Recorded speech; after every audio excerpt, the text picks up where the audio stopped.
ठंडे पानी की रसोई। सुबह के 7:30 बजे ज्योति के फोन का अलार्म बजता है। इतनी सुबह सुबह तुम्हें कौन फ़ोन कर रहा है प्रेम यार, फ़ोन बंद करो। एक तो काम करते करते शरीर थका रहता है, ऊपर से तुम्हारा फ़ोन नींद पूरी नहीं होने देता। ये मेरे फ़ोन की आवाज़ नहीं है मैडम, तुम्हारा सेट किया हुआ अलार्म बज रहा है। अरे बंद करो यार। हैं, 7:30 बज गए? अभी अभी तो आँख लगी थी। ठंड में इतनी सवेरे मुझसे नहीं उठा जाता प्रेम। अरे तुम पहले ये अलार्म बंद करो, इसकी आवाज़ से मेरी नींद ज़रूर ख़राब हो जाएगी। मैं 9 बजे उठूंगा, मुझे डिस्टर्ब मत करो। चलो गुड नाइट। ये कहकर प्रेम अपना मुंह ढककर सो जाता है।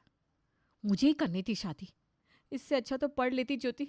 शादी के पहले कैसे कहते थे तुम्हें पानी का एक गिलास तक उठाने नहीं दूंगा मैं, और यहाँ देखो इतनी ठंड में सुबह सुबह उठना पड़ रहा है मुझे, और ये बेशर्मों की तरह मुंह ढककर सो गए। यहाँ ज्योति ठंड से परेशान थी तो वहाँ निकिता भी कोई खुश नहीं थी। अपनी बीवी के पैर दबाते हुए निखिल उसे उठा रहा था। बाबू 8 बजने को आए, उठ जाओ ना प्लीज, वरना बेकार में सभी को तुम में बुराइयां निकालने का मौका मिल जाएगा ना डार्लिंग। उठ रही हूँ बाबा, उठ रही हूँ, इतनी ठंड है निकल, थोड़ा सोने दो। मेरा बस चले तो मैं तुम्हें बिस्तर से नीचे पैर ही ना रखने दूँ, और खाना बनाकर अपने हाथों से खिलाऊं बाबू को। पर ये जॉइंट फैमिली का घर है ना बाबू, अगर मैंने ये सब किया तो भैया भाभी क्या, मम्मी पापा और सारे रिश्तेदार सब एक साथ मुझ पर चढ़ जाएंगे और ताने देने लगेंगे। हम जॉइंट फैमिली के घर में रहते हैं ना, तो थोड़ा तो तुम्हें एडजस्ट करना पड़ेगा। एक बार मोटी रकम जमा कर लो, उसके बाद तुम्हारा निखिल पूरी तरह तुम्हारा। और अंगड़ाइयाँ लेती हुई दोनों बहुएं नहा धोकर रसोई में पहुंचती है। कल मैंने पूरे 30 पराठे बनाए थे नाश्ते के वक्त, क्योंकि सुषमा आंटी भी आ गई थी। आज मैं रोटियां नहीं बनाने वाली, आज मैं सब्जी बना रही हूँ, रोटियां तुम देख लो। बहुत ज़्यादा कैलकुलेशन करने लग गई हैं भाभी आप। अगर यही कैलकुलेशन मैं भी करूँ ना तो शायद घर में कलेश हो जाए। पर क्या है ना, निखिल जी ने कसम दे रखी है मुझे कि मैं घर में किसी भी बड़े से बहस ना करूँ। तो अब इस घर में सबसे छोटी हूँ मैं, बाकी सभी तो 5 साल बड़े ही है। हाँ, भले लोगों के सामने मेरी और खुद की एज सेम बताते हो।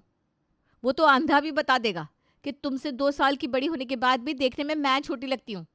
वही तो भाभी, अंधा ही तो बता सकता है, क्योंकि आँख वाले को तो सच दिख जाएगा ना। रोज की तरह इस ताने बाने के साथ दोनों जिठानी देवरानी अपने काम में लग जाती है। तभी काम वाली शांति घर पहुंचती है। बर्तन धोने के लिए जैसे ही शांति नल खोलती है और पानी में हाथ डालती है, उसके मुंह से चीख निकल जाती है। बाबा रे, इतना ठंडा पानी!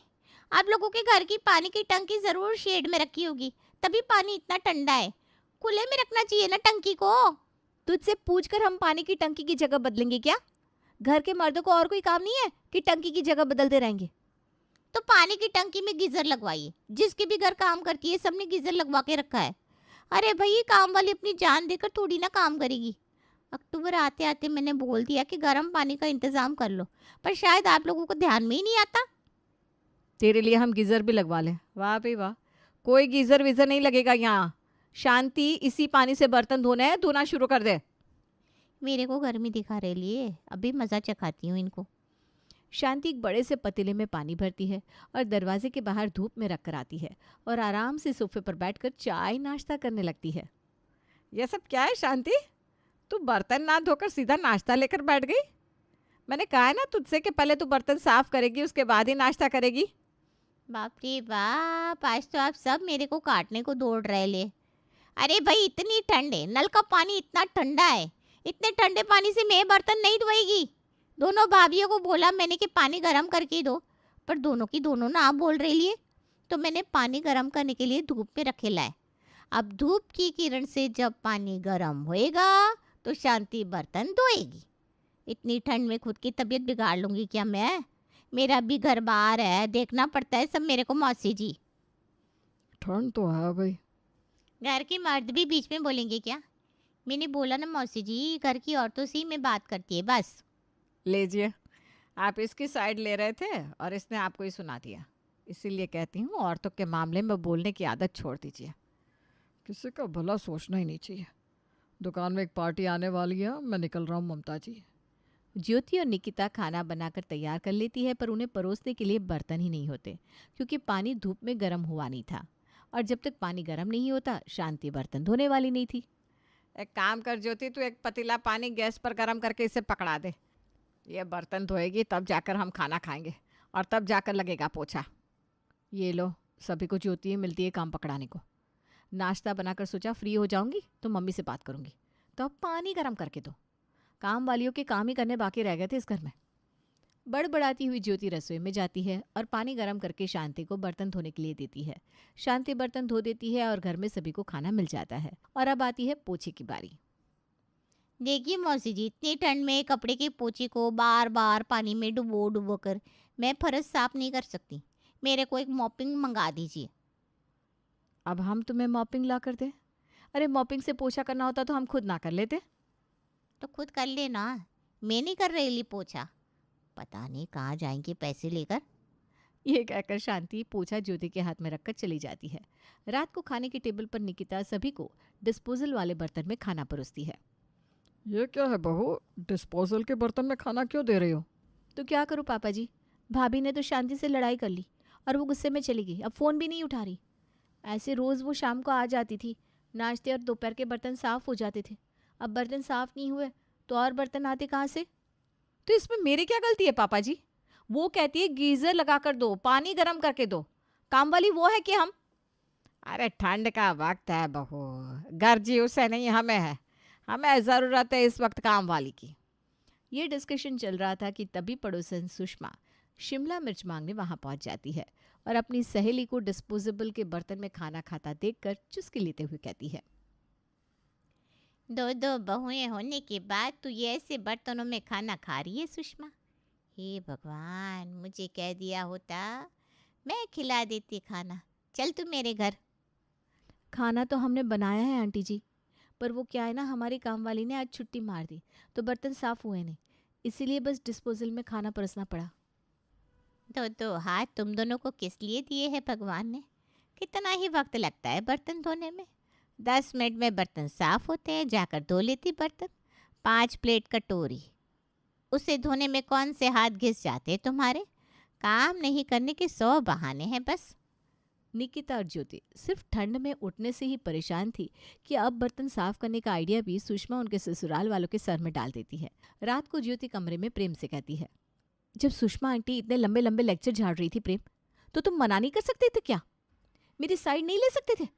नौकरानी समझ लिया तुम सबने मुझे। जब भी पैसों की ज़रूरत होती है फ़ौरन मेरे भाई को कॉल कर देते हो, और यहाँ जब मुझे तुम्हारी ज़रूरत है तब कुछ नहीं। देख लो, ज़्यादा प्रेशर आया ना मुझ पर तो मैं चली जाऊँगी अपने मायके। अरे बाबू, अब मैं क्या करता? अगर कुछ बोलता और आंटी जी को बुरा लग जाता तो पापा खामखा मुझ पर बरस जाते। जॉइंट फैमिली का घर है यार। ज़्यादा टेढ़ा बोला और पापा ने दुकान से निकाल दिया तो ये जो तुम 5-5 किट्टी करती हो ना, सारी की सारी धरी रह जाएगी। और अगली सुबह ज्योति रसोई में जाती ही निकिता से कहती है, शांति का कॉल आया था, आ जाएगी, पर आज पानी तुम गर्म करोगी क्योंकि कल उसे पानी गर्म करके मैंने दिया था। सब समझ रही हूँ मैं, कैसे एक एक करके सारा काम मुझ पर डाला जा रहा है। इतनी ठंड में जानबूझकर भाभी मुझे पानी का काम देना चाहती है। ठीक है भाभी, मैं पानी गर्म कर दूंगी, पर आटा आपको लगाना होगा क्योंकि आटा सानने में पानी इस्तेमाल होगा ना, और ठंड मुझसे अब बर्दाश्त नहीं हो रही। कल रात मैं और निखिल तो पूरी रात हीटर चालू करके सोए। वैसे भी जब इस घर की काम वाली को ठंडा पानी बर्दाश्त नहीं हो रहा तो मैं तो भरे पूरे घर से आई हूँ, तो रोटी मैं नहीं बना पाऊंगी। अरे ये क्या बात हुई निकिता? मतलब सब्जी मैं बनाऊँ, आटा मैं लगाऊँ, तो तुम क्या करोगी? खड़े खड़े सिर्फ रोटियां बेलोगी? जो समझना है समझिए आप। शांति के लिए पानी गर्म करके निकिता अपने कमरे में चली जाती है। अब अपना गुस्सा ज्योति निकालती तो किस पर, वो सीधा अपनी माँ को कॉल लगाती है। हद कर दिए मेरी देवरानी ने मम्मी, मेरी काम वाली की देखा देखी अब वो भी ड्रामे कर रही है। कहती है ठंडा पानी नहीं छूंगी। अब रसोई में तो पानी छुए बिना काम नहीं होता, तो क्या सारा काम मुझ पर डाल देगी? सब उसके चोचले है बेटा। अगर उसे ठंडे पानी से प्रॉब्लम है तो ठंड तो तुझे भी लग सकती है। तेरा शरीर कौन सा लोहे का है? तू भी कहते मुझसे नहीं होगा काम। ना ही निकिता आटा लगाती है ना ही ज्योति। अब नाश्ता बना ही नहीं था तो नाश्ता परोसा जाता कैसे? नाश्ते की टेबल पर बैठा सुरेश अपनी बीवी को आवाज़ लगाता है, ममता जी, नाश्ता नहीं बना क्या? तेरी हो रही है मुझे। दोपहर को दुकान से आ नहीं पाऊंगा तो अभी खाकर चला जाता हूँ। अरे ज्योति, निकिता बेटा नाश्ता लगाओ। रूम में निकिता मम्मी, वो क्या ना, उसे बहुत ठंड लग रही है। तो ज्योति का हाथ में नाश्ते का ट्रे लिए ज्योति रसोई से बाहर आती है। इस घर में सिर्फ मुझे ही तो ठंडी नहीं लगती भैया। ये आप सबका नाश्ता, चाय, मिक्सचर और बिस्किट। बिस्किट खाकर कैसे दुकान जाएंगे पापा? भाभी थोड़ा तो सोचना चाहिए आपको। ये मिक्सचर बिस्किट का कौन सा नाश्ता होता है? बोलना तो नहीं चाहिए भैया, पर मैं भी इंसान हूँ। इतनी ठंड में बार बार पानी में हाथ मुझसे भी नहीं डाला जाता। पूरे हाथ फट चुके हैं मेरे। 30 की उम्र में 50 की स्किन हो चुकी है हाथ धो धोकर। ऊपर से मम्मी जी का तो नियम है, अगर प्याज काटो तो हाथ धो फिर ही कहीं लगाओ। जहाँ प्याज कटा उस जगह को साफ करो। बार बार सब्जी काटूं और हाथ धोती रहूं। फिर बाहर से सब्जी आती है तो उन्हें अलग धोना पड़ता है मुझे। ऊपर से आटा लगाओ तब पानी का इस्तेमाल होता है। ना करते भी सारे काम में पानी छूना ही पड़ता है। मैं तो सब कुछ फिर भी कैसे भी मैनेज कर रही हूँ। पर आज निकिता ने कह दिया कि वो ठंड में पानी नहीं छुएगी, तो मैं अकेले कितना ही करती। रोटी उसने बनाई नहीं तो सब्जी बनाकर मैं करती भी क्या। इसलिए ये नाश्ता लेकर आ गई। सब्जियां धोने के लिए शांति को कह दो ना ज्योति, वो हर रोज तो पोछा लगाती भी नहीं है तो यही कर देगी। शांति एक एक्स्ट्रा काम नहीं करेगी भैया, और ठंड की मौसम में तो बिल्कुल भी नहीं। मैं तो ये कहने वाली थी कि 2 वक्त के बदले अब में एक ही वक्त आने वाली है। अरे ठीक है, मैं ये चाय बिस्किट ही खाकर जा रहा हूँ, बाद में बात करते हैं इस बारे में। सुबह सुबह घर का माहौल तो ख़राब मत करो आप लोग। अब रसोई में ठंडे पानी को छूने को तैयार नहीं था कोई, तो रोटियां बनती कैसे। दोपहर में बिना चावल भिगोए निकिता कुकर में चावल बनाकर रख देती है। चावल बना दिया है भाभी मैंने, अब आप देख लीजिए कौन सी सब्जी बनानी है आपको। 2 दिन बाद मुझे अपनी फ्रेंड के फंक्शन में जाना है। ऐसे फटे हुए हाथ लेकर जाऊंगी क्या मैं भी ठंड में पानी नहीं छूने वाली बाबा। जिसे सब्जी खानी होगी वो खुद बना ले। वैसे भी मेरा प्रेम तो कुछ भी खा लेता है। ये सब्जी के नाटक तो देवर जी के ही थे। उनकी फिक्र आप मत कीजिए भाभी, उनको मैं देख लूंगी। दाल को बिना भिगोए ज्योति भी कुकर में दाल को सीटी लगा देती है। दोपहर को तीनों बाप बेटे दुकान से वापस लौटते हैं। ये दाल चावल बनाया है तुम दोनों ने, हैं? मिलकर? अरे ये तो मैं अकेले ही बना देती। ये क्या ड्रामा लगा रखा है तुम दोनों ने। सुबह शांति थी तो कुछ कहा नहीं मैंने, पर ये रोज रोज नहीं चलेगा, समझी दोनों। अब मेरा निखिल कैसे खाना खाएगा, उसे तो सब्जी खाने की आदत है। मुझे पता था घर आते ही यही ड्रामा सुनने मिलेगा मम्मी, इसीलिए मैं रेस्टोरेंट से अपनी सब्जी लेते आया। जाओ निकिता, इस सब्जी को डाल कर ले आओ। अब जॉइंट फैमिली के परिवार में कुछ आएगा तो मिलेगा सबको ही ना। निकिता अपना दिमाग लगाकर अपने पति को सब्जी लाने को कह देती है, पर वो सब्जी निखिल को ही नसीब नहीं होती। किसी काम का नहीं है निखिल, पहले अपने प्लेट में सब्जी डाल लेनी चाहिए थी। खा गए ना सारी सब्जी जेठ जी।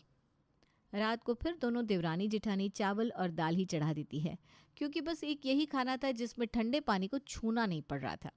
परेशान होकर ममता कहती है, सब्जियों को मैं ही धो देती हूँ बाबा, कम से कम घर के लोग भूखे तो ना मरे।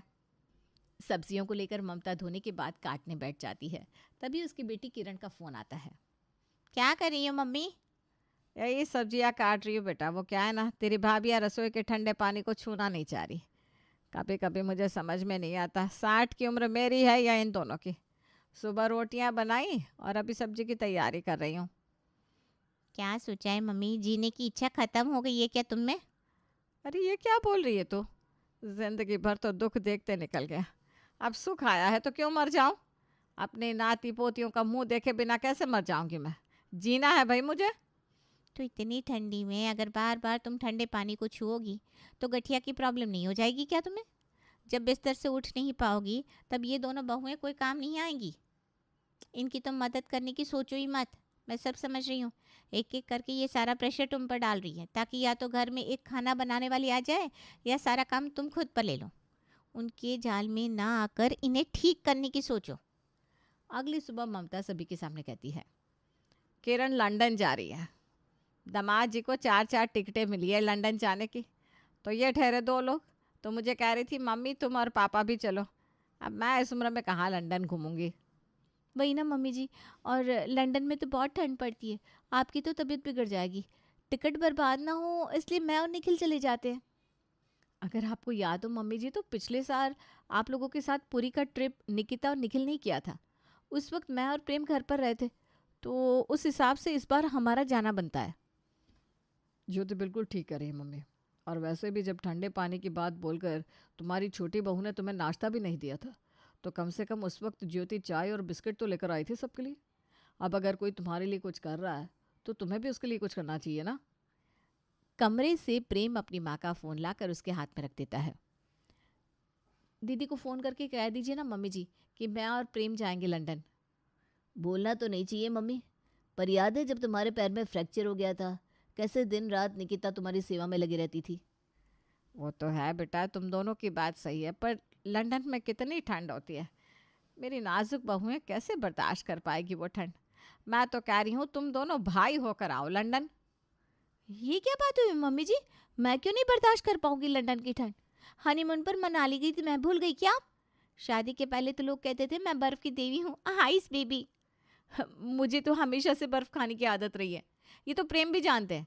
इतनी ठंड में हर रात को आइसक्रीम मंगाती हूँ प्रेम से। क्यों प्रेम? अरे नास पीटियों, इतने ठंडे शहर में तुम दोनों जा सकती हो, आइसक्रीम और बर्फ खा सकती हो, पर रसोई में ठंडे पानी से खाना नहीं बना सकती। खाना तो तुम दोनों ही बनाओगी और कोई नहीं जा रहा लंदन। ये बात मैंने झूठ कही थी तुम दोनों का सच बाहर निकालने के लिए। देख रहे हैं ना आप, इन दोनों लड़कों को प्रॉपर्टी बांटने वाले थे आप। निकिता और ज्योति अपने ही बनाए जाल में फंस जाती है और ठंडे पानी की रसोई उन्हें बनानी ही पड़ती है।